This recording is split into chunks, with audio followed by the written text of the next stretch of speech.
নমস্কাৰ অসমৰ টেট সমাজ আজিৰ এই ভিডিঅ'টোত আমাৰ সমগ্ৰ অসমৰ টেট উত্তীৰ্ণ প্ৰাৰ্থীসকলৰ কাৰণে ভাল খবৰ এতিয়া আনিব বিচাৰিছোঁ। আশা কৰিছোঁ আপোনালোক সকলোৰে কুশলে আছে।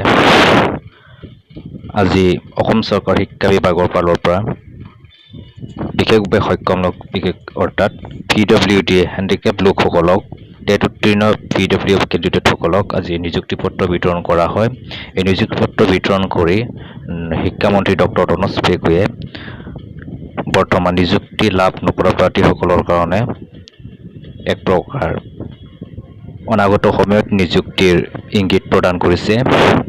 আপোনালোক হয়তো সকলোৱে ইতিমধ্যে গম পাইছে, আজিৰ নিযুক্তি বিতৰণ অনুষ্ঠানত শিক্ষামন্ত্ৰীগৰাকীয়ে ভাষণ সন্দৰ্ভত অহা ছেপ্টেম্বৰ মাহত পুনৰ শিক্ষক নিযুক্তি দিয়া হ'ব বুলি ইংগিত দিছে। আমাৰ সকলোৰে বাবে এয়া সুখবৰ। তথাপিও আমি তেখেতৰ মন্তব্যখিনি ভৰসা কৰি বহি থাকিলেও নহ'ব। আমি যিখিনি কৰিব পাৰোঁ আমি হাতে কামে লাগি থাকিব লাগিব। যি কি নহওক, আমাৰ শিক্ষামন্ত্ৰীগৰাকীয়ে বক্তব্যত কি ৰাখিলে সেই ভিডিঅ'টো আমি চাওঁ হওক। শিক্ষা বিভাগে নিযুক্তি পত্ৰ বিতৰণ কৰিছে। 280গৰাকী বিশেষভাৱে সক্ষম প্ৰাৰ্থীক আজি নিযুক্তি পত্ৰ প্ৰদান কৰা হ'ব।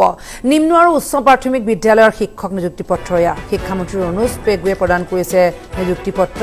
উপস্থিত আছে শিক্ষা উপদেষ্টা ডক্টৰ ননীগোপাল মহন্ত। আমি যাওঁ হওক অনুষ্ঠানটি লৈ পোনপটীয়াকৈ। আগষ্ট মাহতো হয়তো ভাল খবৰ আহিব। শিক্ষা বিভাগতে আগষ্ট মাহত 15 আগষ্টৰ আশে পাশে আৰু ভাল খবৰ আহিব আৰু নিযুক্তি আহিব। হয়তো ছেপ্টেম্বৰতো ভাল খবৰ আহিব।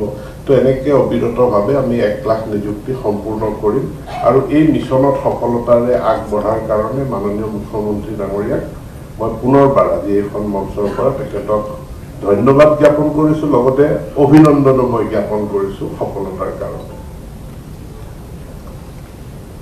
মানুহৰ জীৱনৰ লক্ষ্য ব্যাখ্যা কৰিবলৈ তাৰ ওপৰতো বহুত ৰচনা লিখিব পৰা যায়, কিন্তু এটা বা দুটা শব্দত যদি ক'ব লাগে, মোক যদি কয় এটা শব্দত জীৱনৰ উদ্দেশ্য কি, এটা শব্দত ক'বলৈ হ'লে মই ক'ম সুখ। মানুহ সুখী হোৱাটোৱে আটাইতকৈ ডাঙৰ কথা। আৰু দুটা শব্দত যদি ক'ব লাগে তেনেহ'লে সুখ আৰু সফলতা। আৰু সুখ আৰু সফলতা এটা মুদ্ৰাৰ ইপিঠি সিপিঠি। কিন্তু সফলতা অৰ্জন কৰিবলৈ সফলতা সিও এক আপেক্ষিক শব্দ, সুখটোও এটা আপেক্ষিক শব্দ।